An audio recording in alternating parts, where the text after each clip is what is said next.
Bonjour tout le monde. Bienvenue sur Question d'homme. Alors, aujourd'hui, on va parler de la pensée racine. Qu'est-ce que c'est que la pensée racine? On a vu ça dans Conversation avec Dieu de Neale Donald Walsch. Il explique en fait qu'il n'y a que deux pensées primaires, la peur et l'amour.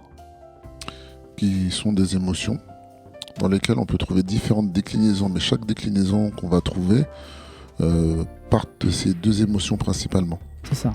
Il n'y a pas autre chose en fait. C'est juste l'un ou l'autre. Et en fait, la pensée racine, c'est quoi?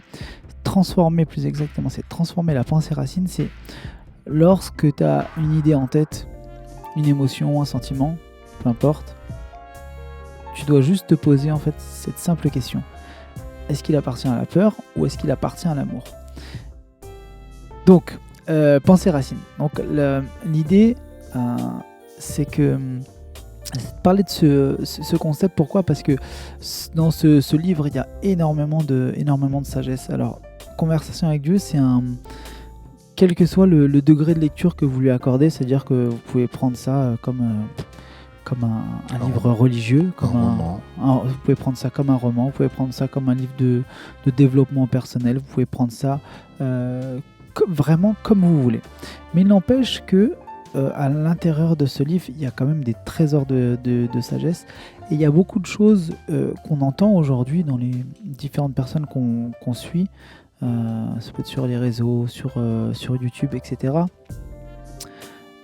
Qui ont quand même largement emprunté tous les concepts de ce livre. Parce qu'on y trouve de tout. Mais j'avais vraiment envie qu'on parle aujourd'hui de cette pensée racine parce que ça donne vraiment une direction différente à la vie selon si on parle de prendre une décision sur la peur ou sur l'amour. On l'avait déjà dit dans un épisode où on avait donné un exemple par rapport à ça, c'est que nos plus mauvaises décisions sont toujours faites sous le coup de l'émotion.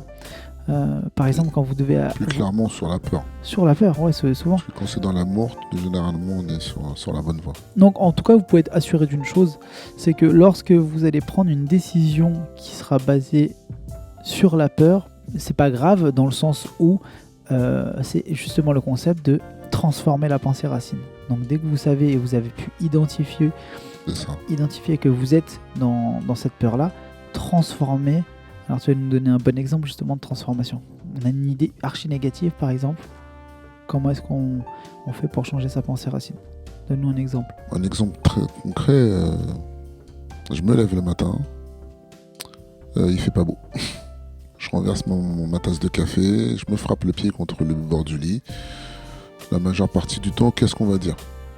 Ah putain, cette journée elle est maudite, sa mère, voilà. Ça rend ouf, je vais avoir que des trucs relous dans la journée. Très bien. La journée elle a mal commencé, voilà. La journée a mal commencé. Donc derrière, on va baser toute notre journée sur des faits, en fait, sur des éléments fictifs qui vont devenir en fait les moments les plus importants de notre journée. Donc on verra, on sera focus que sur le négatif parce que c'est ce qu'on aura déjà décrit dès le début. Alors pourtant, quand on va avoir une belle journée, il va faire beau, je vais avoir un joli petit café, on me l'aura servi au lit, je peux me dire que ça va être une belle journée, la journée de manière générale se passera comme ça. Maintenant, essayez dans le sens inverse, en ayant une journée pourrie où il fait pas beau, vous avez décidé de vous-même que cette journée, ce sera la plus fantastique possible. Et je vous invite, après il y en a certains qui diront que c'est pas vrai, hein, mais je vous invite à vivre cette expérience et nous faire les retours dans les commentaires, de savoir comment peut se passer cette journée, même en ayant plein d'éléments qui peuvent paraître en premier lieu négatifs. Pour reprendre ton exemple, je me lève du pied gauche, je me cogne le petit orteil sur la commode, ouais. Je renverse mon café une fois que tu es habillé, tous les trucs qui foutent le seum de bon matin. Et il fait pas beau. Et il fait pas beau en plus. Ce que vous avez à faire à ce moment-là, c'est juste, ok, on prend une grande respiration et on décide que cet état émotionnel ne va pas diriger votre vie. Et c'est là où vous transformez la pensée racine. Et là, vous n'êtes plus dans des pensées de peur. Et donc, vous n'allez plus alimenter votre subconscient de choses négatives. Donc, tout simplement, bam, ok, je me suis cogné le pied, aïe, ça fait mal. Mais next, ok, c'est pas grave. Bah, malgré ça, je vais passer une bête de journée. Et en fait, la journée, vous allez l'écrire. C'est vous qui écrivez. Avant même de sortir de chez vous, décrivez cette journée. Donne-nous une journée type. Comment tu peux conseiller, toi, aux personnes qui nous écoutent Alors d'avoir une moi, ce que journée je type? conseille, encore une fois, c'est de savoir... Bon, vous avez plein de techniques, plein de choses sur Internet. L'exemple de Miracle Morning qui est très intéressant, où on vous donne différents éléments pour définir comment votre journée doit se passer. Donc il est important, en fait, finalement, sans trop décrire, hein, mais il va être important de définir dans quel état je veux passer ma journée, en fait, tout simplement. Moi, je sais que quand il fait pas beau ou je vais être de mauvaise humeur, je vais décider, en fait, dans quel état moi je veux être. Si j'ai déjà détecté, hein, j'ai bien dit si j'ai détecté, parce qu'il est possible que des fois on soit dans des états qui soient très bas, et à ce moment-là, on va aller dans les déclinaisons de cette émotion de peur. On sera plutôt dans un état d'aigreur ou peut-être même d'anxiété ou d'angoisse. Donc ça va être de décider dans quel état je vais. Est-ce que je vais passer une journée dans la joie?